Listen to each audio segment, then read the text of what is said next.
Hey, what's up, party people? It's Aaron here. I just wanted to throw up a quick vlog, just kind of covering today's news. Give this a shot, just see how I like it. I mean, you know, who gives a shit, right?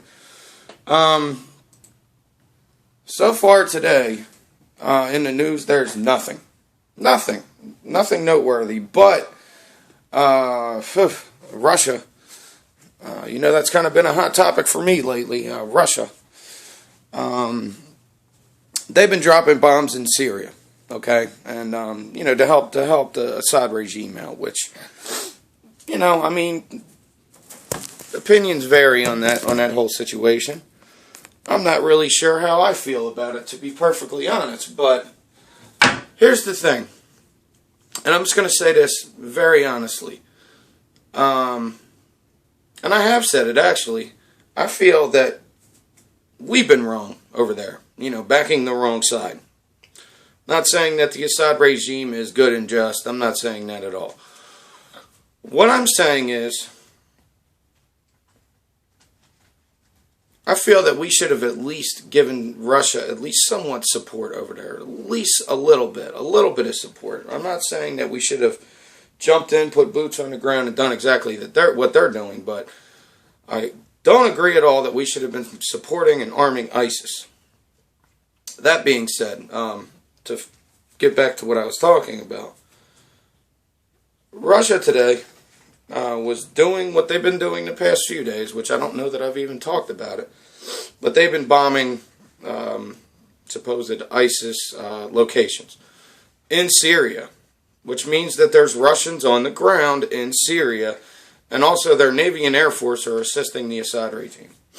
So, it's being reported on CNN.com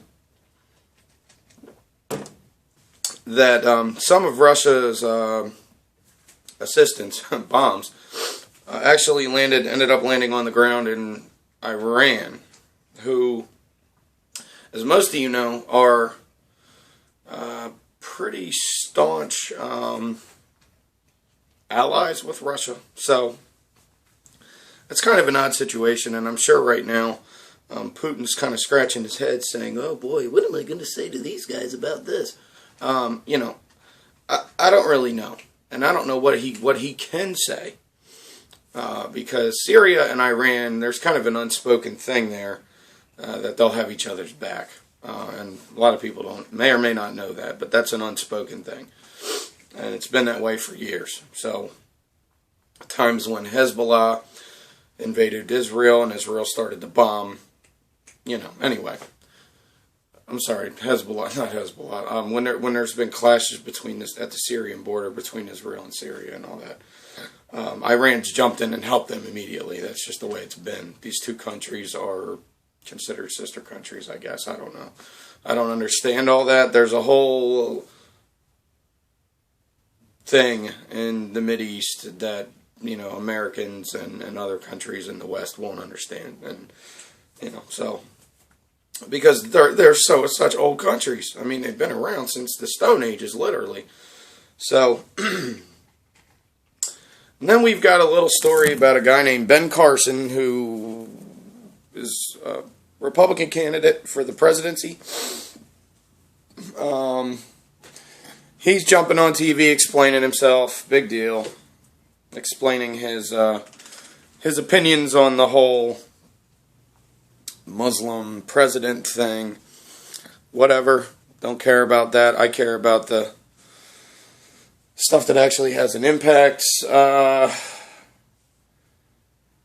McCarthy dropped out of the House Speaker race, which is kind of surprising because he was actually, some considered him to be the heir apparent in that whole thing. Let's see. And then right now, there's another headline. Now, if you pay attention to this, you will see a pattern. There's a pattern with this whole Russia Syria thing. The pattern is that they kind of mention it. It's not top headline. It's not the big story, which it should be, Because we're there and they're there, and it's basically us kind of facing... I've said that already, but it has potential to become a world war. It does, and I'm not saying that it's going to. I'm not suggesting at all that the ISIS and Syria conflict is going to become World War III. Not at all. But what I'm saying is that this should be getting a lot more play in this country because of the ramifications involved. Because one of our main allies, a little country known as Israel, which I'm sure a lot of you have heard of Israel, they're watching this from afar and they're saying, because Israel doesn't like Syria and Syria doesn't like Israel, Israel doesn't like Iran, Iran doesn't like Israel. You throw all that into a pot and then you drop Russia right on the top. That could potentially, I'm not saying it will. Now I'm acting a little crazy today because this stuff drives me crazy because it all could be avoided if people would just sit down at a table and work shit out. But they don't. But see, you can't do that when you're working with a group like ISIS and Al-Qaeda. And you can't because you don't negotiate with terrorists. That's what they say, right? So here's the thing. And this is just my take. I mean, I'm just one person out of a billion people on this planet. But my opinion on this is, I think we should work together with Russia and Assad, eradicate ISIS, okay, at least the core group, because you can't eradicate, that's the problem. And this is what people don't understand. You can't eradicate an ideology, a thought process. You can't. What you can eradicate are their tools, their weapons, and that's it. That's really all you can do. You can wipe out part of the team. It's highly doubtful to me that they'll even kill every one of them. Because they're spread. That's the problem with a mindset, with an ideology. It spreads globally. It's like a fucking plague. It spreads across the entire planet. That is the problem with a group like ISIS, with a group like Al-Qaeda. They're not like an army stationed in one country. It's a global phenomenon. It may not be manifesting globally, okay, which in some cases it is. It may not be this. It's not like a Russian army, okay, like a red army, right? It's located centralized in Russia. Their air force, their military. This isn't that. This is ideas are being planted in people's heads in the United States.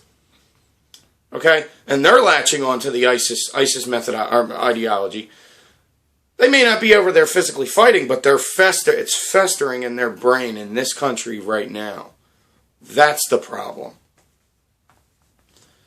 And that's the problem with the approach that the United States takes to taking on these terrorists. They think, Afghanistan, Syria, but no, it doesn't work like that. We've had guys in the United States, and I'm sure probably right now we do, that are just sitting and waiting for them to be activated. They're a sleeper cell, or who in the hell knows? Or they're just waiting for a chance to jump on a plane and go to Syria or Iraq or Iran. That's the problem, people. That's the freaking problem. Now Russia's approach, they're jumping, they're taking action, and they're fighting them on the ground. They're getting on the ground and standing side by side with their ally. I don't see anything wrong there. That's just my opinion. I don't. They vowed to stand side by side with Assad, and they've done that.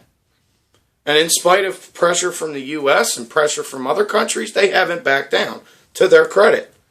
Now, I'm not saying that I agree with Russia. Not at all. Not even a little bit.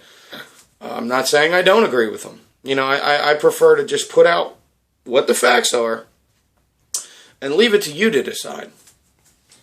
I'm not the biggest proponent, I'm not the biggest supporter of Russia and their methods and the way that they handle, human rights and things like that. But I respect the fact that they say what they do and they do what they say. Okay? Putin has never gone in front of Obama and ever said one time, we're not going to do anything in Syria. He never said that. Okay? Never, not once. But look who we backed from the beginning. Look who we backed in the 80s. Look who we backed in the 80s more than once. Okay? Saddam. Or no, was that the 60s? Yeah, well, we backed Saddam. We put Saddam in power. We backed Saddam when he went to war with Iran. We supported the Mujahideen, which became Al-Qaeda. We supported the Libyan rebels, which became ISIS. Just saying.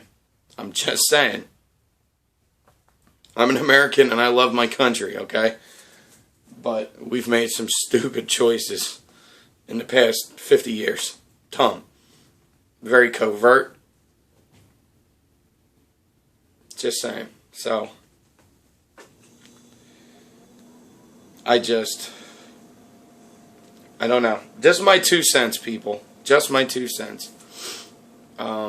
Just like I said, a quick rundown of the news today. I hope you guys are all doing good. Please like and subscribe this video for more. I promise you guys these videos will get better as I get better equipment and a mic. And, you know, I promise things will get better and get more entertaining. But until then, please just bear with me. Please just keep tuning in. I'm not looking to get rich off of this. I just want to start a community. It's something I've wanted to do for a long time. Now I have the time to do it. And I really just want to reach out and hope you guys will, you know, embrace me as well. So I hope, like I said, I hope everybody's well. Please like and subscribe and thumbs up this video. I know the quality's not the best, but I promise again that it will get better, people. It will get better. It's like, thanks, guys. Later. Codes forever.